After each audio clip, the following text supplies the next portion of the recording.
El último día arrancamos el versículo 16 de este capítulo 21 de Apocalipsis. Ya iniciamos con las medidas. Recordad rápidamente este versículo 16 que dice... Bueno, el versículo 15 decía: el que hablaba conmigo tenía una caña de medir de oro para medir la ciudad, sus puertas y su muro. Y el versículo 16 dice: la ciudad se halla establecida en cuadro. La traducción más adecuada es: tiene 4 ángulos, no se haya establecida en cuadro. No, la ciudad es cuadrangular, 4 ángulos. La ciudad es cuadrangular y su longitud es igual a su anchura. Esta es la primera parte del versículo, que ya iniciamos el último día, la segunda parte del versículo. Y él midió la ciudad con la caña, 12.000 estadios. La longitud, la altura y la anchura de ellas son iguales. Es muy importante observar que este versículo 16 no nos da una medida. Nos da 2 tipos de medida, 2 tipos de medición, lo cual nos habla de 2 tipos de relación de Dios con el hombre del milenio. Recordemos que la relación de Dios con el hombre del milenio es a través de la esposa, a través de la ciudad. Siempre es así, ¿de acuerdo? Por lo tanto, primera parte del versículo, la ciudad es cuadrangular hacia los 4 ángulos de la tierra y su longitud es igual a su anchura, número 2. Bien. En este versículo 16, como digo, tenemos 2 formas de medición. Si recordamos y entendemos que Apocalipsis 21, de lo que nos habla Apocalipsis 21, es de la relación de la esposa con el hombre milenial, y esta relación como forma de relación de Dios con el hombre, Dios se relaciona con el hombre a través de la esposa.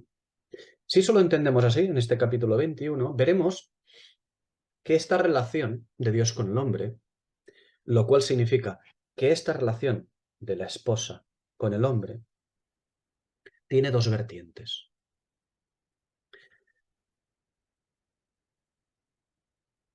Lo que al principio nos ha ocupado la primera parte del versículo, largo por ancho nos habla de la relación horizontal, es decir, que va a haber una acción de testimonio. Número 2, largo por ancho, 2, es un número de testimonio, que va a haber una relación de testimonio sobre el hombre en toda la tierra. Largo por ancho, no hay altitud, ¿de acuerdo? No hay relación hacia arriba, es horizontal, largo por ancho, 2 medidas, número de testimonio, pero es una acción de testimonio, acción o relación de testimonio sobre el hombre en toda la tierra. Recordad, cuadrangular, 4 ángulos, 4, que es el número de la tierra, ya hemos hablado de ello. Por lo tanto, 2 por 4. La primera parte del versículo es 2 por 4. Esta es la heredad terrenal, la gloria milenial, la relación con el hombre en toda la tierra. Abarca a toda la tierra. En este mismo versículo trataremos el largo por alto, el largo por ancho, por alto.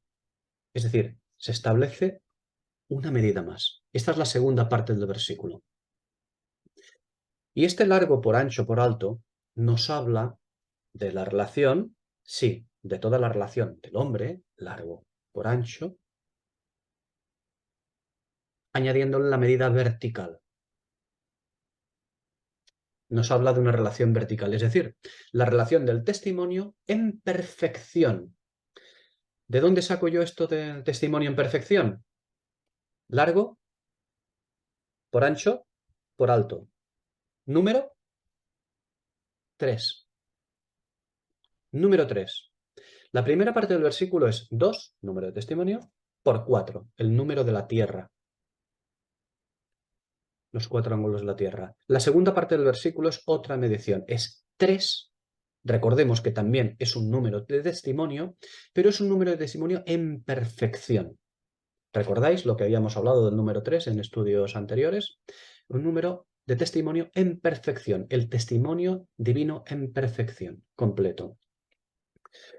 Es un número que tiene que ver, veremos ahora, con el reino. ¿Por qué? Porque en esta segunda parte del versículo, que nos habla de este número 3, largo, por ancho, por alto, también es 12.000, con 12.000, que es 12 por 1.000.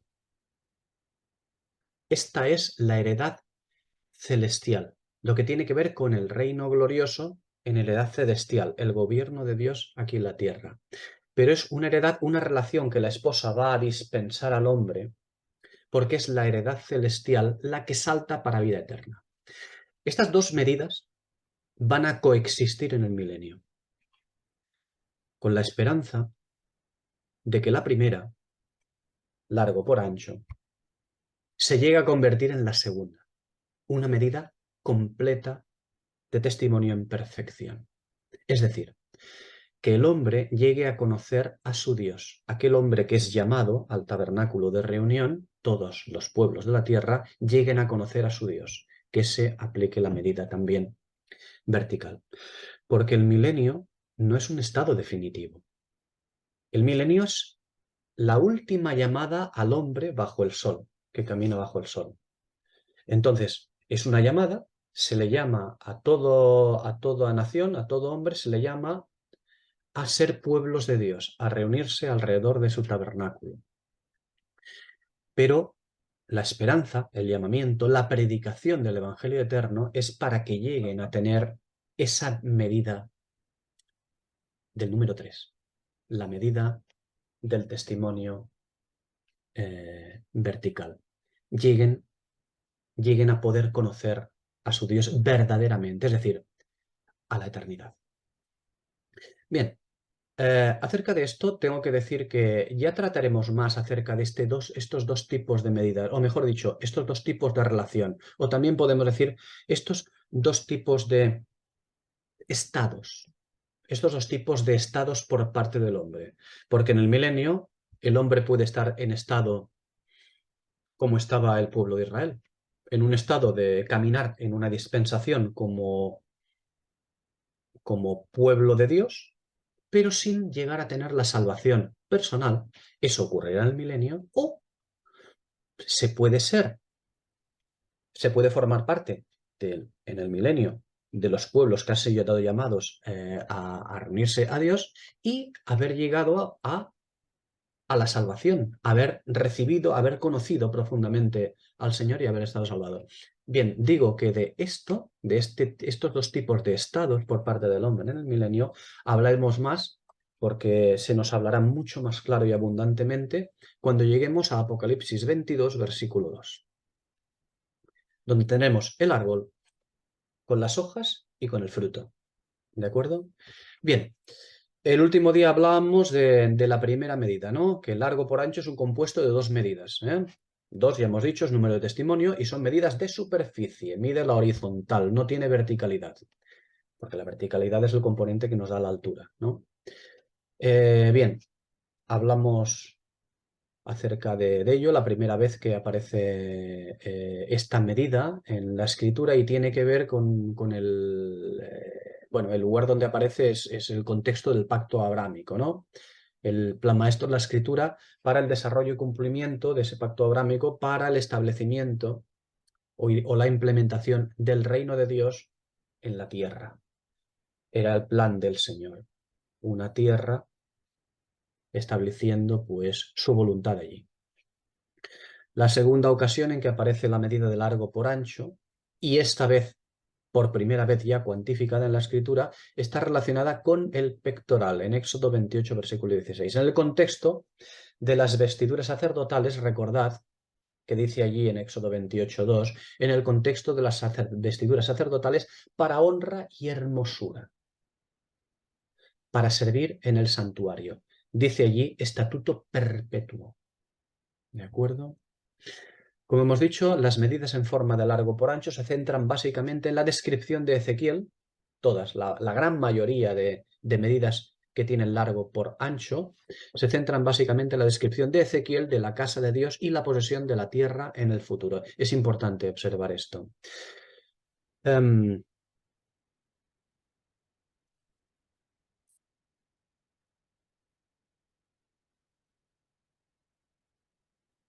Vale, mientras tanto, antes de abordar el largo por ancho por alto, hay una diferencia muy notable, ¿no?, entre ambas medidas. Pero podemos decir que el largo por ancho tiene su referencia con el pacto abrámico y, por supuesto, con Ezequiel, ¿no?, el cual Ezequiel nos muestra la medida del reino en la tierra en el porvenir. Largo por ancho es una medida milenial. No trasciende el milenio. Largo por ancho no va a trascender el milenio. Es una medida milenial. Tiene que ver, como lo vemos específicamente en Ezequiel, con las medidas de la tierra, de la casa de Dios, del santuario en la tierra. En la tierra. Por lo tanto, no la esposa. Por lo tanto, decimos que largo por ancho es una medida milenial. No trasciende el milenio, sino que lo que hace es perfeccionarse. Se perfecciona para su actuación en el milenio cuando sus dos ámbitos son iguales. Existen las medidas largo por ancho, una medida, otra medida diferente, y existen las medidas largo por ancho iguales. Ya hablamos el último día acerca de ello. Cuando hablamos de longitudes y anchuras idénticas, son importantes encontrarlas también, tenemos varias. Tenemos el altar de Ezequiel 43, 16. Tenemos el atrio de Ezequiel 40, 47. Tenemos el muro de separación entre el santuario y el lugar profano de Ezequiel 42, 20. Tenemos el lugar santísimo de Ezequiel 41, 4. Tenemos el pectoral de Ezequiel 28, de Éxodo 28, 16. Pero debemos de observar que el altar y el atrio únicamente tienen medidas de largo por ancho e iguales. En Ezequiel, que son las medidas del porvenir de la tierra, lo vemos allí, mientras que el altar del tabernáculo y del templo de Salomón tiene medidas de largo por ancho por alto, y no todas iguales. Y lo mismo ocurre con el atrio. Esto es importante. Es un trabajo de investigación que debemos hacer cada uno de nosotros. Pero esto nos deja solamente dos elementos que mantienen la igualdad de sus medidas, el largo por ancho. ¿Cuáles son? Esto es muy importante, ¿eh? El muro y el lugar santísimo.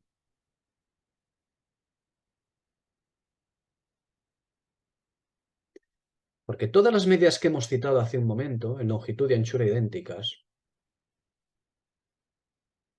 a excepción del pectoral, que no es exactamente así, todas pertenecen a la descripción de Ezequiel del tiempo futuro en el milenio. La descripción de Ezequiel. Pero cuando vamos a la descripción de Salomón, del templo y la casa de Dios, allí vemos que hay discordancias de medidas. Y las únicas que se mantienen exactamente iguales son, como hemos dicho,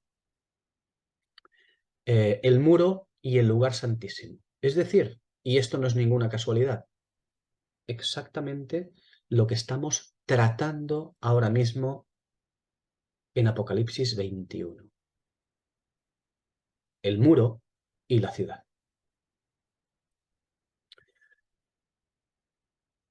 Bien, vamos a ver directamente ahora otro tipo de medición, la de la segunda parte del versículo. La medición, las medidas que tienen también incidencia de altura. Esta medida, largo por ancho por alto, no es de 2, como digo, sino de 3 medidas. Recordad, el número 2 es un número de testimonio y el número 3 también es un número de testimonio, pero en este caso es un número de perfección en el testimonio. Como hemos dicho antes, ya hemos tratado en estudios anteriores este número, ¿no? La altura, este elemento extra, nos habla de una medida que apunta ¿a dónde? Al cielo. Lo podemos ver en Isaías 57:15, lo podemos ver en Proverbios 25:3. La altura es una medida que apunta al cielo, insisto. Isaías 57:15, Proverbios 25:3. No es porque yo diga altura, pues apunta al cielo. No, no, no. Insisto, insisto otra vez. Nada de a mí me parece que. Nada de a mí me parece que. Si lo decimos es porque nos lo enseña la escritura. ¿De acuerdo? Altura es esto, ¿por qué? Porque nos lo dice la escritura. Pasaje, pasaje, pasaje de correspondencia, siempre. Bien, digo, es una medida que apunta al cielo. Y esta altura, esta altura, me dicen la altura, completa al número 2. Completa al largo. por ancho. ¿Para qué? Para formar un 3. Para formar el 3 del testimonio perfecto, completo. No un testimonio cojo de hombre. No un testimonio algo lejano de Dios. Sí, cogido a Dios, pero algo lejano. No, no. Un testimonio perfecto es el número 3. Bien, la primera vez que la Escritura nos muestra esta forma de medición es en Génesis 6:15. El arca de Noé. Si la forma largo por ancho aparece en el contexto del gran pacto, en el pacto abrámico, la aparición de esta otra forma de medición sagrada no es menos.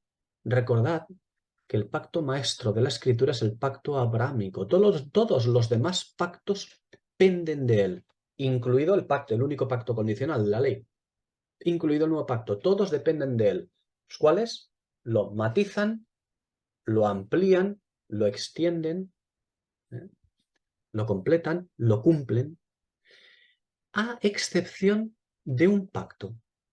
Hay un pacto en la Escritura que no pende del pacto abrámico. Es el pacto noáquico. Ya lo hemos hablado otras veces. Hechos, capítulo 15.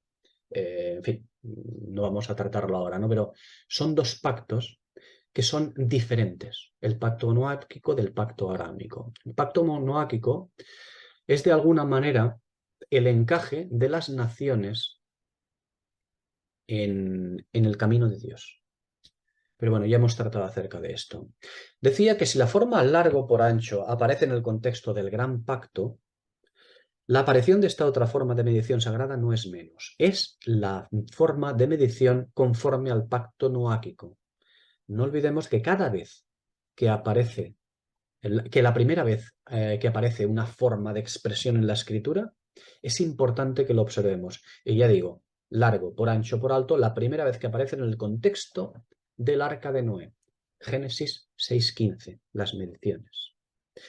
Es decir, el pacto noáquico es el que tiene que ver con las naciones y su encaje en los planes de Dios.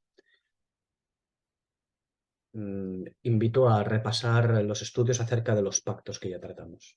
Los tratamos al principio, antes de comenzar el primer capítulo de Apocalipsis. Bien. Una vez más, largo por ancho sobre todo nos habla de las tribus de Israel y el reino que han de poseer según los planes y medidas de Dios para ellos. Es de lo que nos habla Ezequiel en su descripción, capítulo 40 al 48. Esta, largo por ancho, es una medida milenial. No trasciende al milenio, como hemos dicho antes, sino que se perfecciona para su actuación en el milenio cuando sus dos ámbitos son iguales. Esta medida se perfecciona en el milenio cuando sus dos ámbitos son iguales. ¿De acuerdo?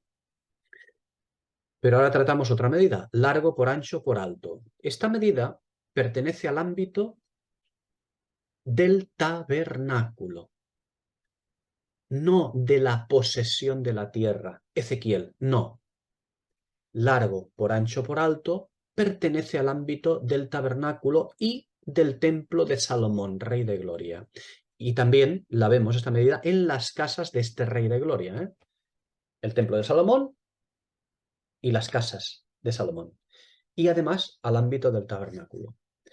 ¿Es una medida que actuará en el milenio? Largo por ancho por alto, desde luego. Pero esta medida va más allá del milenio. Otra cuestión, otra pregunta. ¿Todas las medidas largo, por ancho, por alto, vistas en las escrituras, van más allá del milenio? No, todas no. Pero apuntan en esa dirección, marcan esa dirección, porque el carácter de ello es celestial y por ello la altura es una tercera medida que debe unirse a las medidas de superficie terrena. Debe unirse a ellas. Es una tercera medida. ¿Cuándo? ¿Cuándo trasciende al milenio la medida largo por ancho por alto? ¿Cuándo va a trascender al milenio? Porque decimos que la medida largo por ancho por alto también va a actuar en el milenio, en relación con Dios. ¿De acuerdo? Testimonio perfecto. Pero ¿cuándo la trascenderá esta medida? La trascenderá cuando la medida sea idéntica en los tres ámbitos, largo por ancho por alto. Cuando sea una medida de absoluta intimidad con Dios, cuando el largo por ancho de los hombres reciba la altura, la H, ¿no? La altura divina, y equipare las tres medidas en las mismas proporciones. ¿Estoy dando trabajo? Sí, estoy dando mucho trabajo para concretarlas, para observar estas medidas en la escritura. De todas maneras, yo voy a dar detalles aquí, acerca de esto porque es importante que lo veamos. Ya hemos visto antes el largo por ancho en las diferentes medidas, pero cuando vemos que coinciden nos hablan de algo muy concreto. Y aquí igual, cuando las medidas de largo por ancho por alto coincidan las tres, estará trascendiendo el milenio. Bien, decíamos que únicamente dos elementos mantenían igualdad en todas sus medidas al contemplarlos conjuntamente en tabernáculo, templo de Salomón y el santuario y la tierra de Ezequiel, ¿vale? Habían solo dos medidas que mantenían igualdad en sus medidas. Ya lo hemos dicho antes, el muro y el lugar santísimo. Es decir, el muro y la ciudad de Apocalipsis 21. El muro que separa el santuario de lo común y que a la vez hace de vínculo. Porque el muro de la Nueva Jerusalén nace para ser un vínculo de 12 por 12, igual a 144, donde los amigos del novio son el vínculo de unión con el reino en la tierra. Pero aún existe una diferencia entre ellos. Del muro, ¿quién nos da sus medidas? Del muro nos da sus medidas en la escritura. Estamos hablando de pasajes de correspondencia, ¿eh? Del muro nos da sus medidas Ezequiel. No hay otra medida. 500 por 500 es la medida del muro de separación entre el santuario y el lugar profano. Es una medida perfecta para su actuación en el milenio. ¿De acuerdo? Una medida, digo, es una medida perfecta para su actuación en el milenio conforme a Apocalipsis 21:16, que estamos tratando. Su longitud, dice, es igual a su anchura. Bien, la medida del lugar santísimo también nos la da Ezequiel, en el capítulo 41, versículo 4. Esta medida, digo, que nos la da la medida del lugar santísimo, nos la da Ezequiel para su acción en el milenio. 20 por 20. Salomón, ahora cuando pasamos a en la siguiente forma de medición, Salomón también usa esa medida para el templo en el segundo libro de las Crónicas, capítulo 3, versículo 8. También usa esa medida. 20 por 20. Pero cuando pasamos de los libros de las Crónicas a los libros de los Reyes, veis que enfatizo la palabra reyes. ¿Por qué? Porque tenemos que recordar que Salomón es la imagen, el tipo y figura del rey de gloria que ha de venir.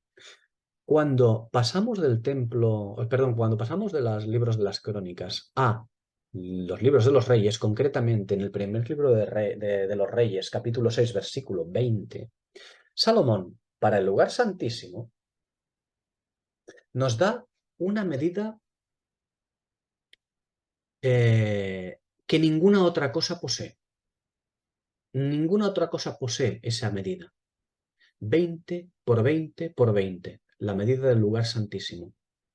Ya no es como en el segundo libro de las Crónicas, capítulo 3, versículo 8, sino que en el primer libro de los Reyes no nos habla de largo por ancho, nos habla de largo por ancho por alto y en medida idéntica. La única medida y que ninguna otra cosa posee.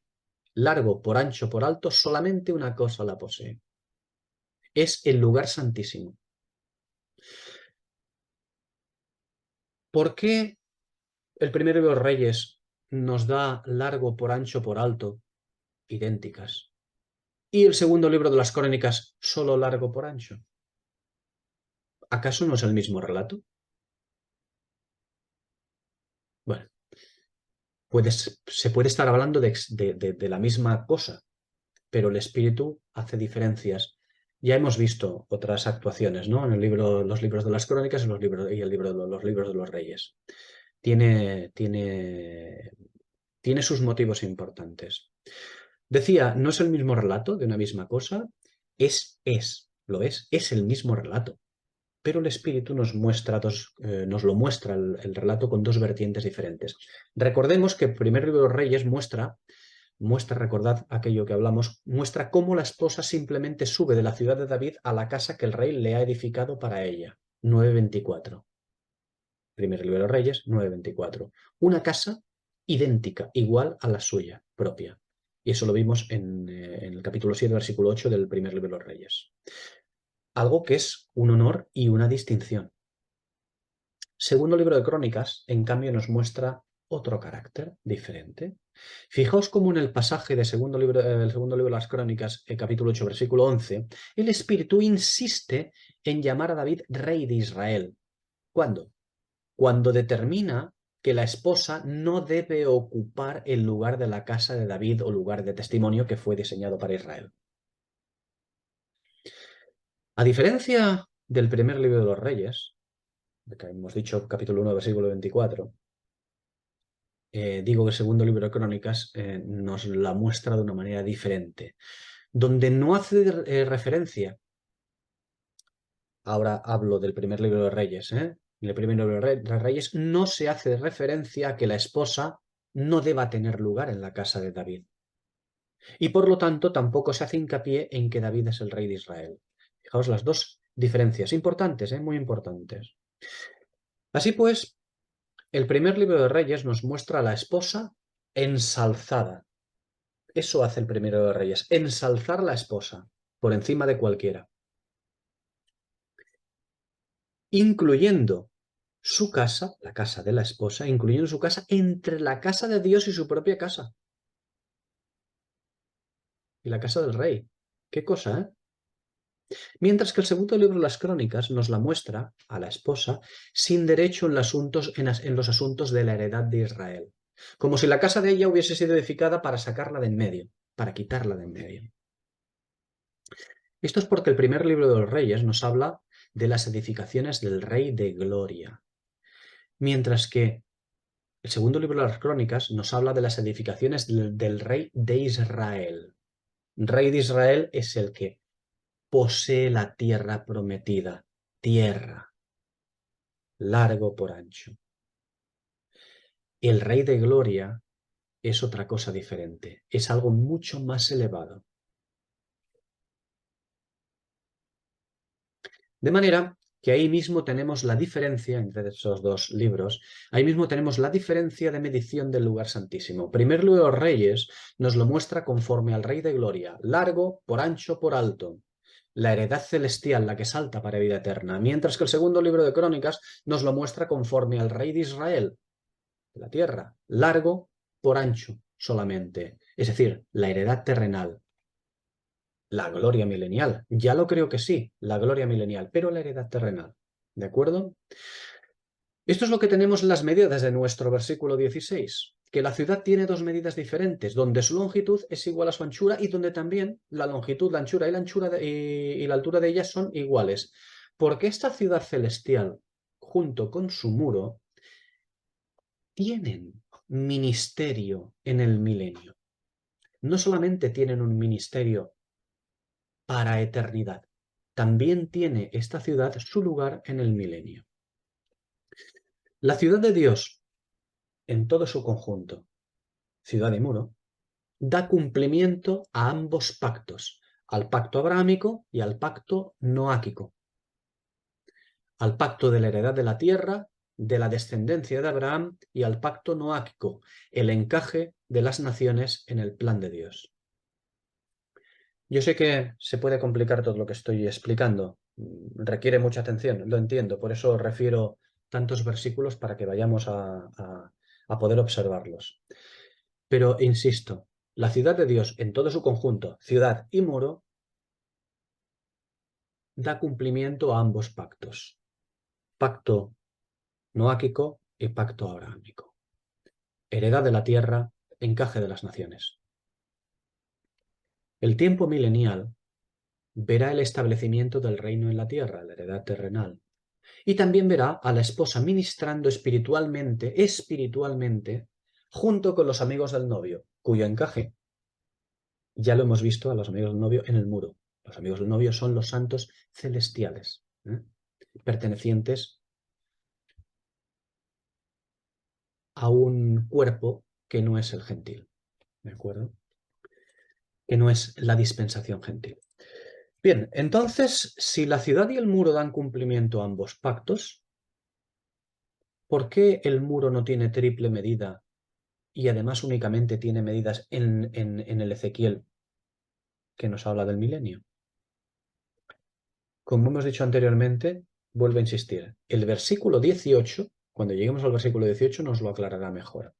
Mientras tanto, tenemos que comparar otra forma de medición de la escritura que también dispone de largo por ancho por alto. Sí, no la tenemos aquí en Apocalipsis, pero la tenemos. ¿Por qué? Porque hemos hablado del largo por ancho, una medida. Hemos hablado del largo por ancho por alto, una medida muy superior. Y ahora vamos a hablar de otra medida que no tenemos aquí en Apocalipsis, pero que nos va llamando a ello. Nos va llamando a ello.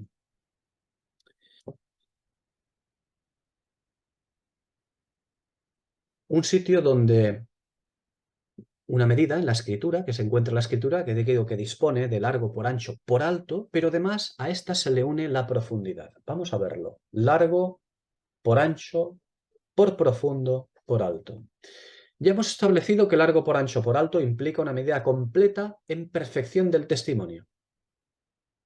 Largo por ancho por alto implica medida completa en perfección del testimonio, por lo que es aplicable a la esposa gentil, de acuerdo a la ciudad, a la esposa gentil. ¿Esta ciudad santa está edificada con qué? ¿Con qué está edificada esta santa ciudad? Es decir, ¿con qué está edificada la esposa de Cristo, esta esposa gentil? Con la sabiduría de Dios, con la escritura. Y aquí es donde entra la profundidad. Algo de lo que se ocupa, ¿quién? ¿Recordáis? El perito arquitecto. Perito es sabio y arquitecto es jefe, gobernador de artífices o artífice principal o maestro de obra. Algo que encontramos en la primera carta a los Corintios, capítulo 3, versículo 10. Quien se ocupa de la profundidad es el perito arquitecto. Efesios 3:18 es la escritura que nos ocupa para esta medida, donde dice, para que seáis plenamente capaces de comprender con todos los santos cuál sea la anchura, la longitud, la profundidad y definitivamente la altura.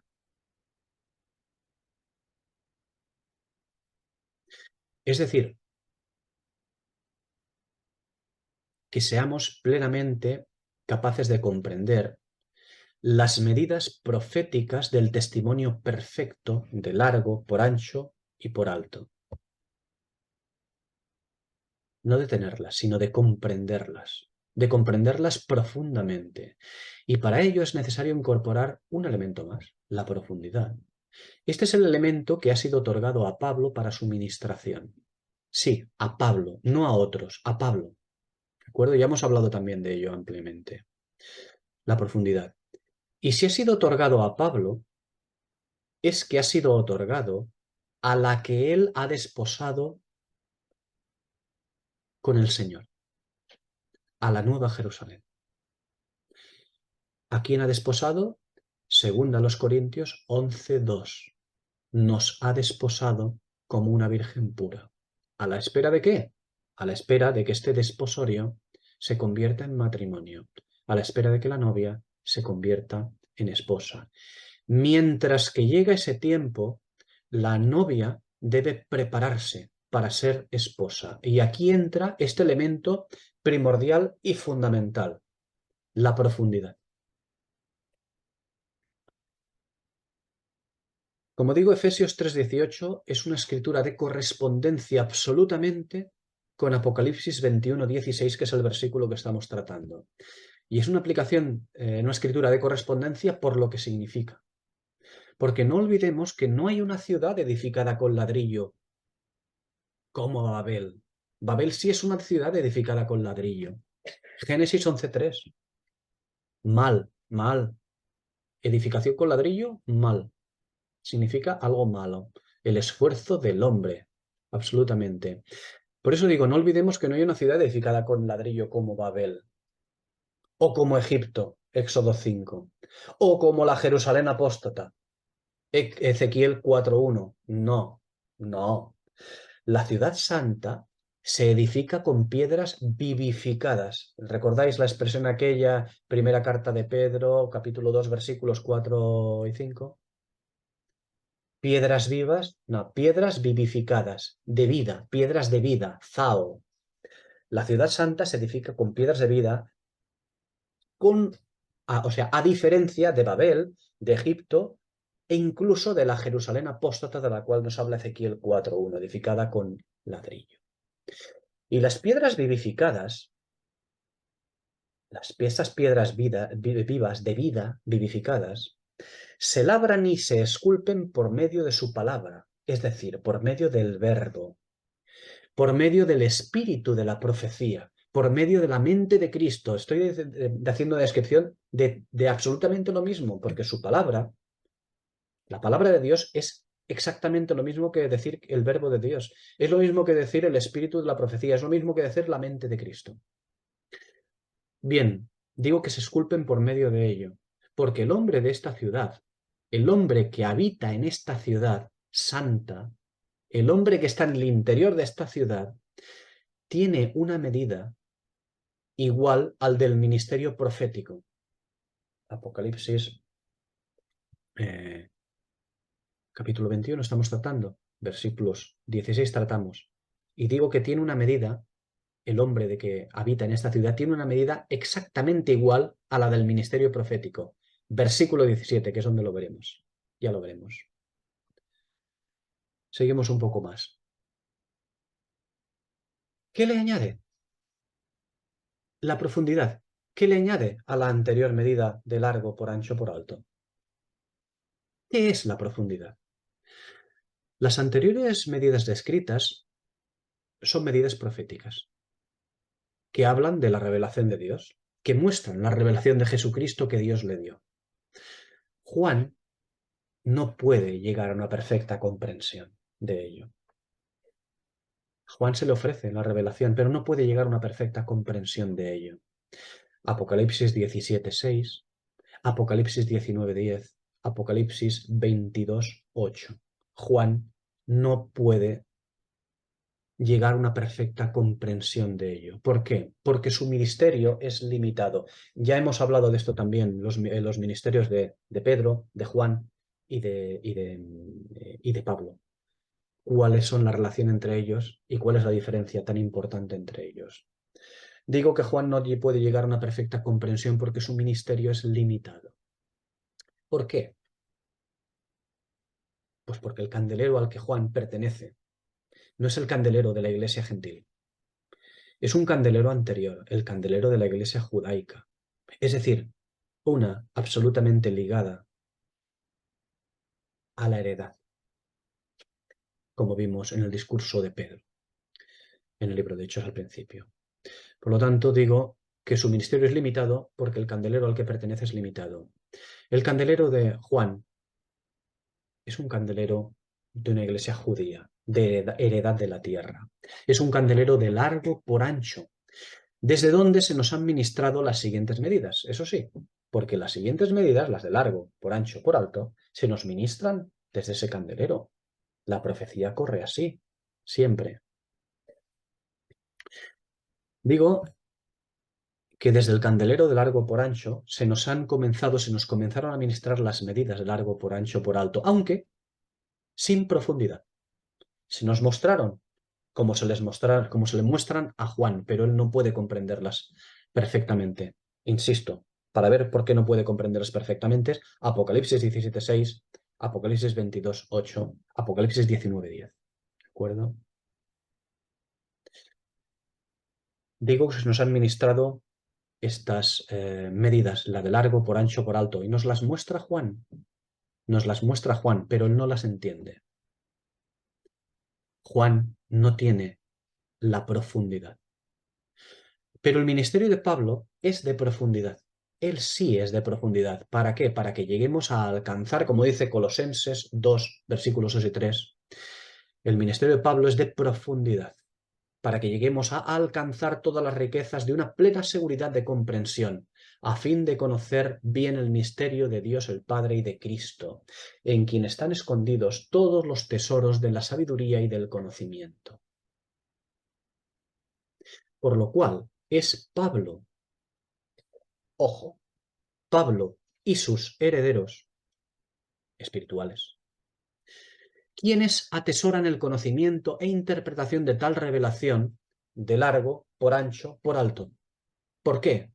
Porque tienen añadida la última medida, la medida de la profundidad del conocimiento profundo de la palabra de Dios. Digo que tienen, deberían, se les exige, la Escritura exige esto a los herederos de Pablo.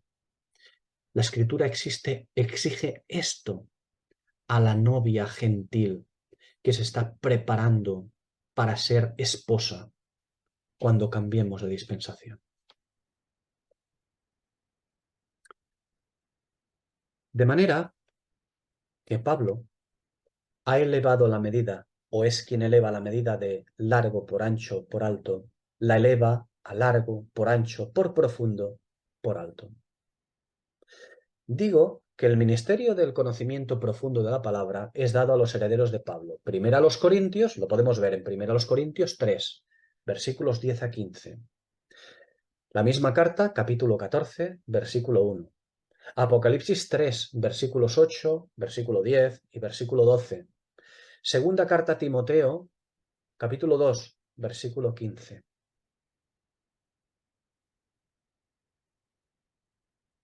Repito, el ministerio del conocimiento profundo de la palabra es dado a los herederos de Pablo para alcanzar el pleno conocimiento de Dios y de Cristo.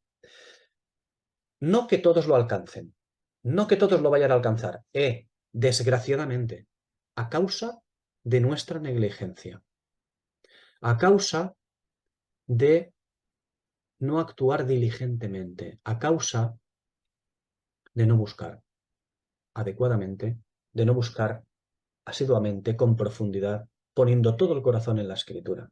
Por esto, ¿no?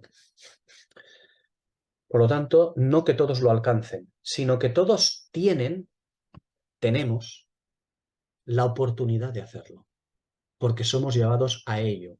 Nosotros, los que somos lo que no es, los que no teníamos derecho más que a las migajas de la mesa del pueblo de Israel, hemos sido llamados a profundidad. Los únicos que hemos sido llamados a comprender todos los misterios, a entender toda la profundidad de las medidas.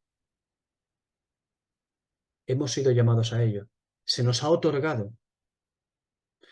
¿Y qué hacemos nosotros? Digo nosotros, nosotros, la Odisea. ¿Qué hacemos nosotros, la iglesia vista en Apocalipsis 2 y 3?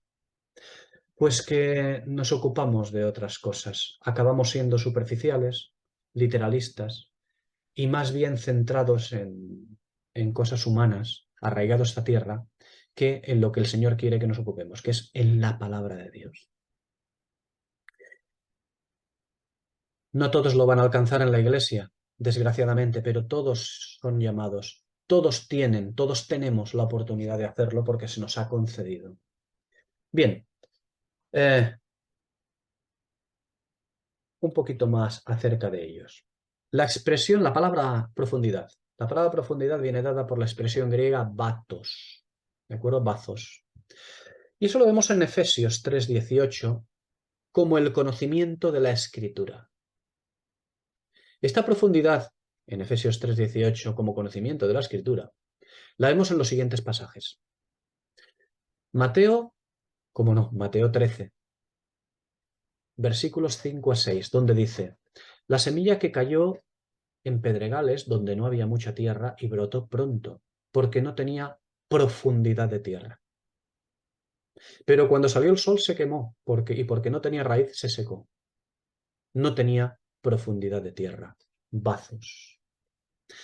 Romanos 11:33. Oh profundidad de las riquezas de la sabiduría y del conocimiento de Dios. Cuán inescrutables son sus juicios e insondables sus caminos. E insondables. Pero para nosotros es la profundidad. Para el hombre, insondable. Para cualquier hombre. Pero para la novia no. Para aquellos a los cuales Pablo desposó con el Señor, para aquellos no son insondables. Oh profundidad de la riqueza. Bazos. Bien. Ahora primero los Corintios, capítulo 2, versículo 7 y versículo 10. Dice: hablamos sabiduría de Dios en misterio, la sabiduría oculta. Repito, hablamos sabiduría de Dios en misterio, la sabiduría oculta, la cual Dios predestinó antes de los siglos para nuestra gloria. Pero Dios nos las reveló a nosotros por medio del Espíritu, porque el Espíritu todo lo escudriña, aún las profundidades de Dios. Bazos. Los más sabios entre los antiguos nos hablan de la sabiduría oculta de Dios. Cuando digo los más sabios entre los antiguos, me refiero a las escrituras, ¿eh? Daniel, pero vamos a buscar a los más sabios, en quien tenemos que fijarnos para ver la profundidad del conocimiento de las escrituras, hasta donde ellos llegaron, nada más. Daniel 2, versículo 22, él dice: él revela lo profundo y lo oculto. Conoce lo que está en tinieblas y con él mora la luz. Así nos habla Daniel. Proverbios 25, versículos 2 a 7. Gloria de Dios es encubrir un asunto, pero honra del rey es escudriñarlo. Dios encubre el asunto, es su profundidad, su intimidad. Pero cuando llega al rey, cuando se establezca el rey, cuando viene el rey prometido, entonces viene el descubrimiento de estas cosas. Gloria de Dios es encubrir un asunto, pero honra del rey es escudriñarlo. Honra del rey es escudriñarlo. No descubrirlo y decir: ¡ay, me acabo de encontrar un...! No, no, no. Honra del rey es escudriñarlo, donde quien está asociado con el rey, su función es, como dice aquí, escudriñarlo. No que le caiga polvo de hadas del cielo y ya lo sepa. No, no, escudriñarlo. Honra del rey es escudriñarlo. Sigue. Proverbios 25 continúa. Para la altura de los cielos y para la profundidad de la tierra y para el corazón de los reyes no hay investigación posible. No la hay. Quita las escorias de la plata y saldrá una alhaja para el fundidor. Aparta al impío de la presencia del rey y su trono se afianzará en la justicia. No te alabes delante del rey, ni te metas en el lugar de los grandes, porque mejor es que se te diga: sube acá, y no que seas humillado delante del príncipe a quien han visto tus ojos. Este último pasaje, este último versículo, mejor es que se te diga: sube acá, y no que seas humillado delante del príncipe a quien han visto tus ojos. Este último pasaje, último versículo, está hablando de manera velada de la asamblea del Señor. Recordad que la asamblea del Señor corre hasta la venida del Señor. No finaliza con el arrebatamiento. El arrebatamiento es mostrado y enseñado a Filadelfia. El arrebatamiento pertenece al cuerpo de Cristo, pertenece al remanente entre una iglesia vista en Apocalipsis 2 y 3, que es una iglesia que ha ido de mal en peor. A mal. De manera que al final lo único que va a quedar es una Tiatira, Sardis, la Filadelfia que ha perdido su corona y sobre todo la Odisea. Estas son las que van a quedar hasta la venida del Señor, las cuales iglesias verán al príncipe, a quien han visto tus ojos. Desgraciadamente lo verán, porque no tienen salvación. Son candelero y seguirán siendo candeleros hasta que sean vomitados. Pero no serán arrebatados. ¿Por qué? Porque tienen otra medida diferente. Mejor es que se te diga, sube acá, y no que seas humillado delante del príncipe, a quien han visto tus ojos.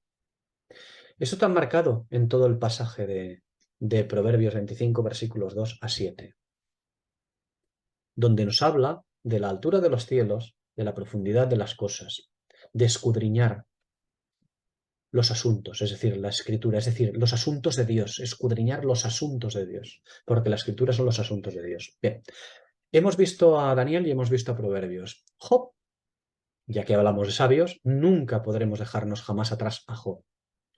Un libro profético, eminentemente, más que de sabiduría o poético profético. Digo que Job va más allá. Job es el único libro prepatriarcal de la escritura. El único libro prepatriarcal de la escritura. Precede a Abraham y al pacto abrahámico. Sí, el pacto abrahámico es el que habla del largo por ancho, sí. Pues el libro de Job precede al pacto abrahámico. Job precede a Abraham. El único libro prepatriarcal que nos habla de esto en la escritura. Este libro contiene el pasaje que tiene la primera de las dos únicas referencias a largo, por ancho, por profundo, por alto.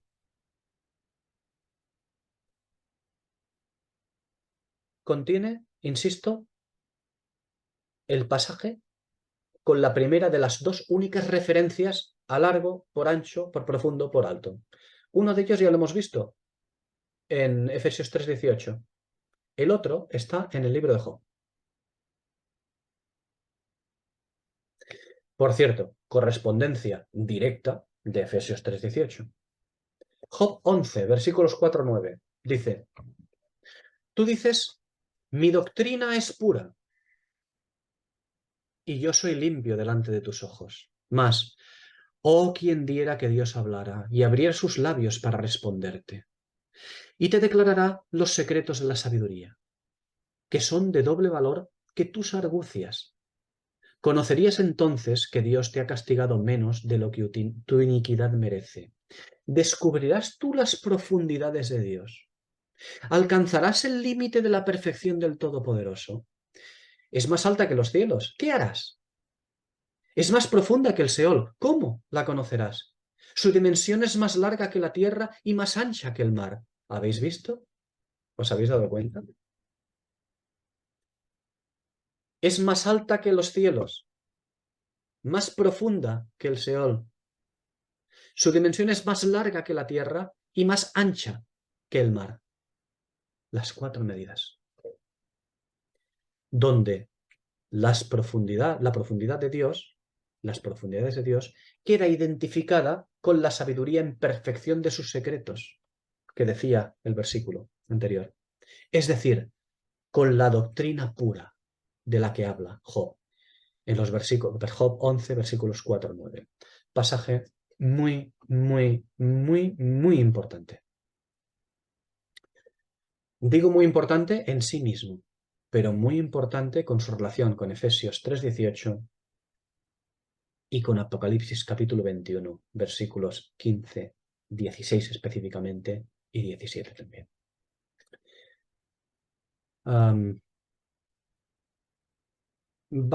Permitidme alargarme un poquito más y así acabamos este versículo 16. Ahora vamos a hablar de un último apunte sobre la profundidad. Vamos a hablar de la profundidad de algo en la escritura, la profundidad de Tiatira. Vamos a hablar de ello. Por eso digo que permitidme un último apunte acerca de la profundidad. Es muy importante. esta vez vista de manera especial en Apocalipsis 2, versículo 24. Una doctrina llamada las profundidades de Satanás, como ellos dicen. Es una doctrina que tiene Tiatira en Apocalipsis 2:24. La profundidad, ya lo hemos visto, nos habla del grado de conocimiento. De esto nos habla de profundidad, nos ha ido mostrando en Pablo todo esto. Este grado de conocimiento puede ser en pureza o en inmundicia. Puede ser conforme al espíritu o conforme a la carne. Puede ser conforme a las aguas de encima de la expansión de Génesis, de la creación. O puede ser conforme a las aguas de debajo de la expansión, más terrenal, más conforme a los ojos de la carne. Puede ser esta profundidad, es decir, este grado de conocimiento puede ser conforme al cielo o puede ser conforme al abismo. En fin, puede ser conforme a una asamblea desposada con el esposo o puede ser conforme a una esposa desposada con el mundo, como Tiatira, en la camita del emperador. En nuestros evangélicos tiempos tenemos un despreciable concepto de Tiatira. Sí, sí. El evangélico desprecia a Tiatira y no se esconde de decirlo. Por eso digo que no en nuestros tiempos eclesiales, no, en nuestros evangélicos tiempos tenemos un despreciable concepto de Tiatira. La consideramos idólatra, llena de doctrina inmunda. Yo tampoco me escondo. Claro que sí. Pero frecuentemente olvidamos que es considerada iglesia. Sí, sí. Aquello dice, no, Tiatira, el catolicismo no es iglesia. ¿Cómo que no? ¿Quién dice eso? ¿El mundo evangélico? Muy mal, porque es ir contra la escritura. Acostumbramos a no considerar la iglesia, pero es considerada iglesia por el mismo Señor. Apocalipsis 2:18. Escribe a la iglesia de Tiatira.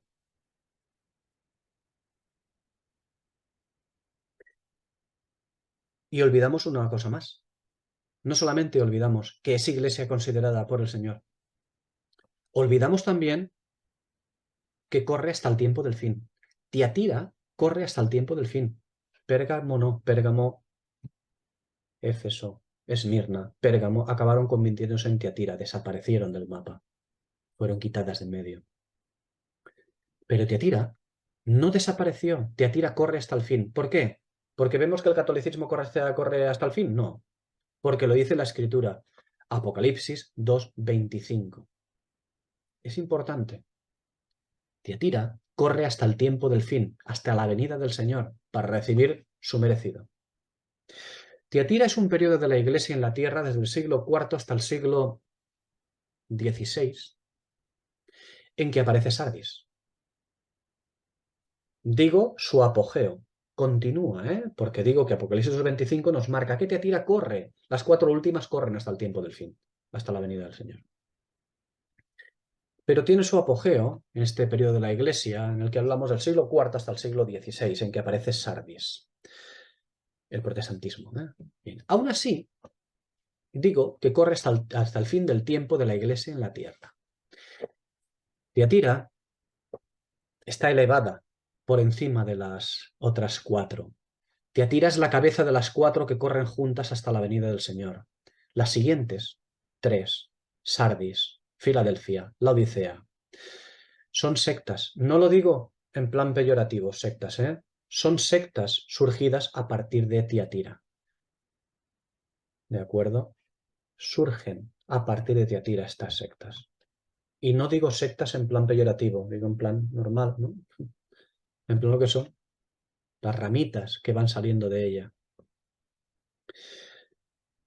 Sí, ya lo creo que sí, Tiatira. Es idólatra y llena de inmundicia, sí.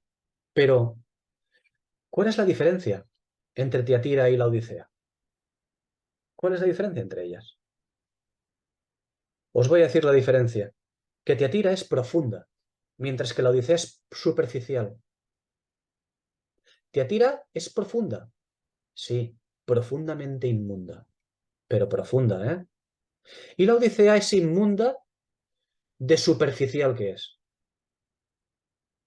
Ambas son inmundas. Tiatira, profundamente inmunda. La Odisea, ni eso siquiera. La Odisea es superficial. La Odisea no es capaz, ni es capaz ni lo será jamás, capaz de llegar a la profundidad de la inmundicia de Tiatira. Pero tampoco será capaz de llegar a la profundidad del desarrollo doctrinal de Tiatira. Ni el desarrollo doctrinal de Tiatira, ni el desarrollo filosófico, ni el desarrollo conceptual. Ya, yo sé que alguien pensará, ostras, ¿estás ensalzando a Tiatira? No, no la ensalzo, pero no puedo dejar de reconocer que Tiatira es colosalmente más profunda filosófica y conceptualmente que la Odisea, que ninguna, porque en Tiatira se desarrolló a nivel filosófico, doctrinal, filosófico y conceptual las doctrinas de la Iglesia. Se profundizó. ¿En inmundicia? Sí, pero se profundizó. Por eso digo que Tiatira es colosalmente más profunda, filosófica y conceptualmente. Pero es profunda hasta llegar a la repugnancia. Y por ello se le llama a su enseñanza, en Apocalipsis 2:18, se le llama las profundidades de Satanás.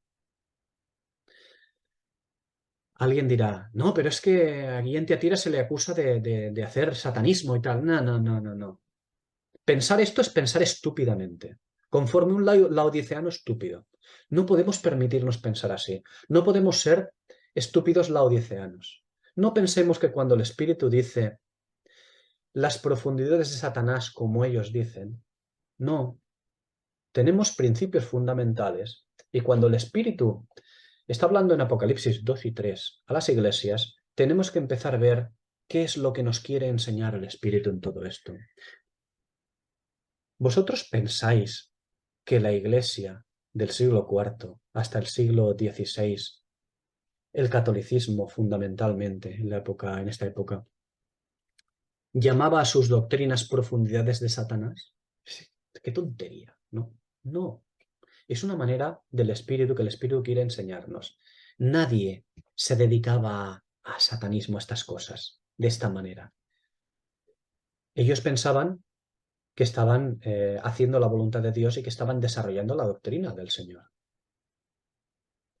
Pero en profunda inmundicia hasta llegar a la repugnancia, desde luego.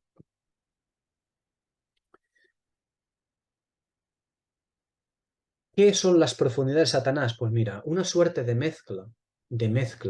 las verdades divinas con el haberse metido en la cama del emperador, es decir, del emperador de Roma, del emperador de Babel, de Babilonia. Una suerte de mezcla llevada a sus cotas más lejanas, en profundidad. Es absolutamente innegable quien se moleste en estudiarlo un poquito y en leer a los doctores, ¿no?, de la iglesia de Teatira. Es absolutamente innegable que Teatira llegó a profundizar en el estudio y desarrollo de los conceptos, doctrinas y filosofía bíblicos como nadie. Como nadie lo ha hecho. Eso es innegable. Pero bajo el influjo del trono de su esposo. ¿Y cuál era el esposo de Teatira? El emperador romano, babilónico. Desarrolló los conceptos, doctrinas y filosofía bíblicos. Mirad que no insisto en la escritura, sino bíblicos de la Biblia, ¿no? Como nadie. Como nadie lo ha hecho, ¿eh? Hay que reconocerle esto a Teatira. Pues podemos empezar a citar a muchos, ¿eh? Podemos empezar a citar a Tomás, a Agustín. ¿Conocéis la doctrina de Agustín? Podemos despreciar por muy catoliquillo, lo que queráis, pero su profundidad es innegable. absolutamente innegable. Y podemos continuar citando a muchos, ¿eh? A muchos, pero con una profundidad innegable. Lástima. Lástima que todo esto se mezcló, pues, ¿con qué? Pues con la influencia de su fornicación con Babilonia, con la entrada de Babilonia en la iglesia, con la influencia del emperador. ¿Cómo no?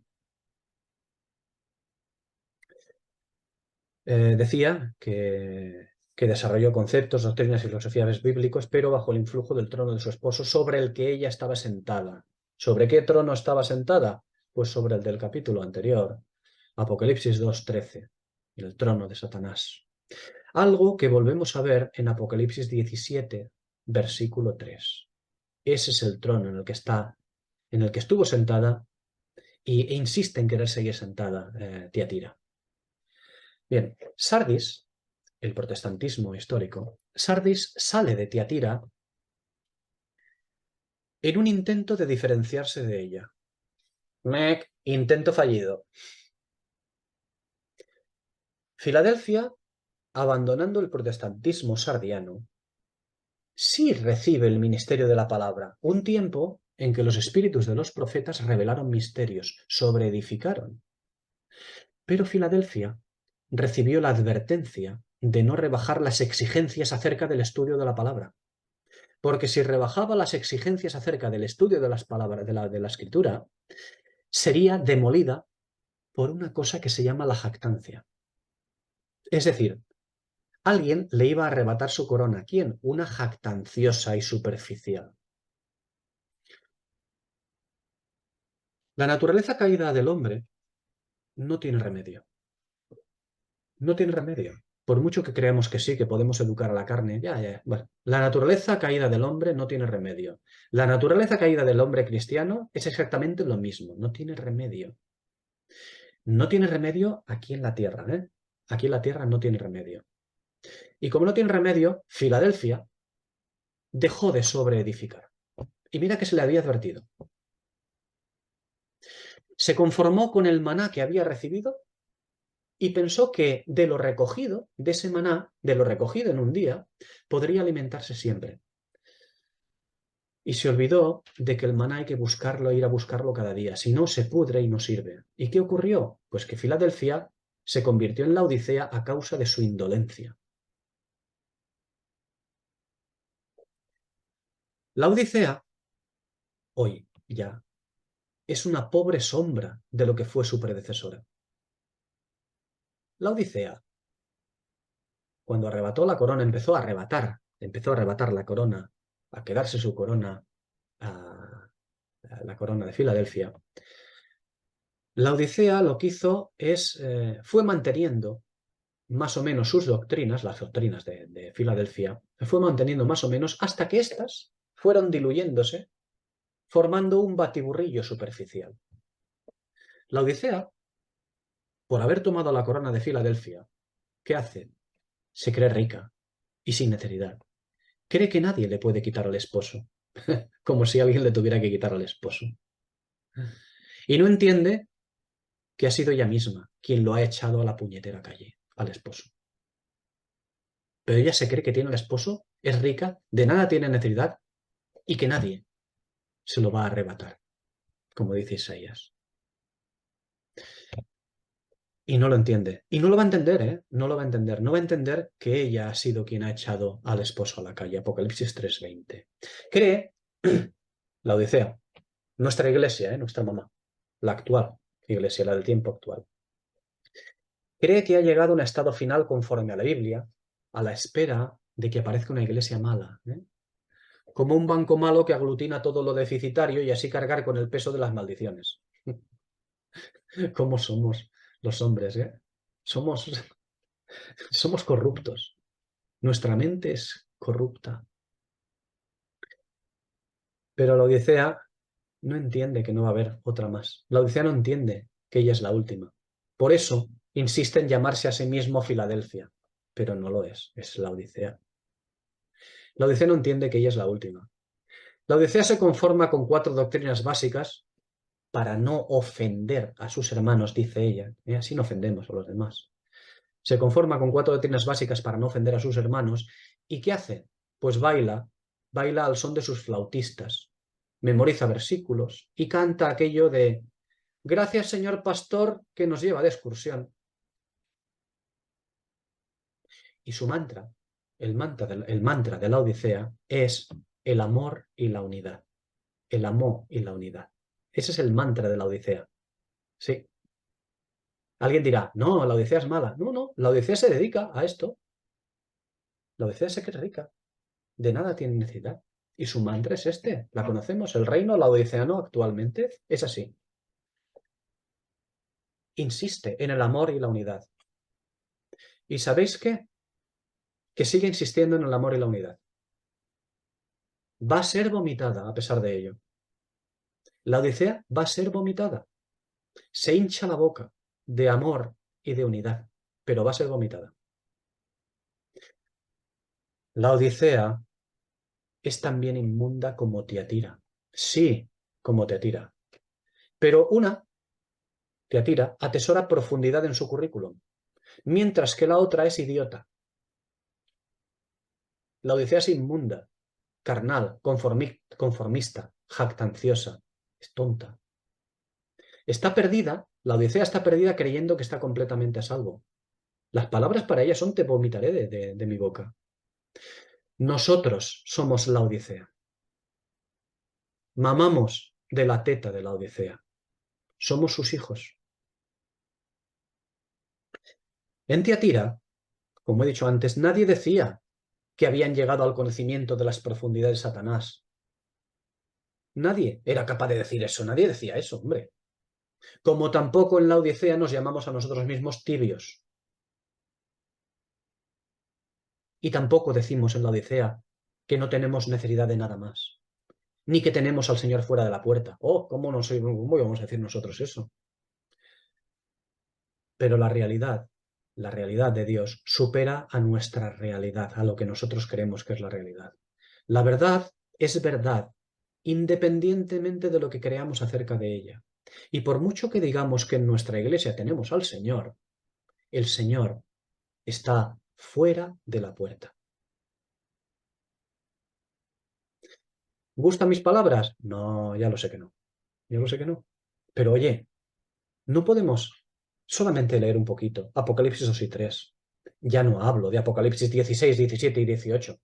Apocalipsis 3, para ver lo que el Señor piensa de la iglesia, en qué se ha convertido y hacia dónde va. ¿Hacia dónde hemos llegado? ¿Hacia una catástrofe? ¿Hacia una catástrofe babilónica que hemos llegado?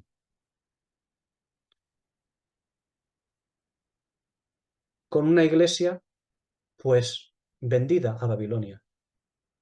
¿Alguien dice eso? No, no, al contrario. Yo sé que todo el mundo se me va a echar encima por decir esto. Pero, hermanos, Daniel capítulo 9. Más vale que comencemos a humillarnos. En el siglo XIX, a principios del siglo XIX, surgió un movimiento muy importante. ¿Sabéis a partir de qué surgió todo esto? Pues porque fue tiempo de profetas. ¿Sabéis a partir de qué surgió todo este movimiento? A partir de la humillación. A partir de humillarse y humillarse como iglesia, ¿eh? A partir de reconocer la ruina de la iglesia, ya a principios del siglo 18. Reconocieron la ruina de la iglesia, como en Daniel capítulo 9. ¿Y qué ocurrió? Lo mismo que en Daniel capítulo 9. El Señor les envió espíritu de discernimiento, espíritu de revelación. Y ahí se empezaron a edificar las doctrinas, se recuperaron las doctrinas, aquellas doctrinas perdidas. Pero, ¿qué ocurrió? Pues ocurrió que fue desapareciendo esa humillación y en su lugar apareció la jactancia. Es decir, la Odisea, Filadelfia acabó convirtiéndose en la Odisea. La Odisea se quedó la corona de Filadelfia. La corona de Filadelfia es la escritura, es el ministerio de la escritura. Y ahora la Odisea dice que eso lo tiene ella. Ella es una superficial, la Odisea. La Odisea somos nosotros, ¿eh? Es la iglesia que nos toca. Con la diferencia de que, ¿qué es lo que debemos hacer? Porque alguien dirá, ostras, ¿y qué tengo que hacer? Bueno, hacer, no te pongas a hacer mucho, ¿eh? No te pongas a hacer mucho. Hacer, ocúpate de la escritura, como el Señor ha dicho, y Dice el Señor, yo estoy a la puerta y llamo. Si alguien me abre, entraré a él y cenaré a él, con él y él conmigo. Si quizá alguien a nivel individual, y el Señor está fuera de la puerta, pero no olvidemos que esto ha ocurrido en todos los candeleros, porque los candeleros caen en desgracia. Todos acaban destruidos. Ocurrió con el candelero de Israel y ha ocurrido con el candelero de la Iglesia. Por eso, la palabra es Hebreos 13:13. Salid a él fuera del campamento. Se llamaba al pueblo de Israel a él fuera del campamento del pueblo de Israel. También, hoy en día más que nunca, salid a él fuera del campamento de la cristiandad. Bien. Retomando la medida de profundidad con que Pablo nos ha desposado con el esposo. Retomando esta medida. La Nueva Jerusalén, la esposa, tiene esa medida de profundidad. En Apocalipsis 21 la tiene. Lo cual significa que para nosotros, que somos la novia, mientras que todavía no somos esposa, todavía tenemos tiempo de alcanzar esa medida. No nos caerá del cielo, ¿eh? No nos caerá del cielo esa medida. Tenemos tiempo de llenarla. Ya muy poco. Ocupémonos de la escritura. Bien, digo que la esposa, la Nueva Jerusalén, tiene esa medida de profundidad con la que Pablo nos ha desposado con el esposo. ¿Habéis visto el lugar que nos la muestra el Espíritu? En Efesios 3:18. Es la que une largo por ancho con alto. Porque no obviemos que Pablo nos muestra esa profundidad justo entre las medidas de superficie y la que conecta con el cielo. No es casualidad, que en Efesios 3:18 nos diga largo por ancho y por alto, y entre el largo por ancho y el alto nos hable de la profundidad. Esto es muy importante, porque para conectar el largo por ancho con lo alto, con la que asciende al cielo, es necesario la profundidad, la que une las dos cosas. Muy necesario.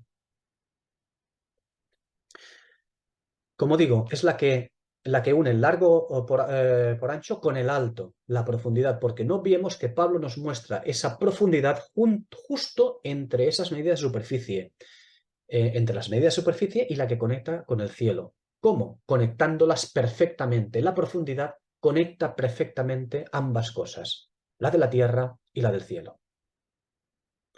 Porque nadie puede llegar a esa intimidad con el Señor sino la esposa. Si no eres esposa, no se puede llegar a esa intimidad. Si no eres la que ha sido desposada para ser esposa, no tendrás oportunidad de llegar a esa intimidad. En Pablo hay sobreedificación. El próximo día, a partir del próximo día, nos ocuparemos de la última medida que tenemos en el versículo 17, si el Señor quiere.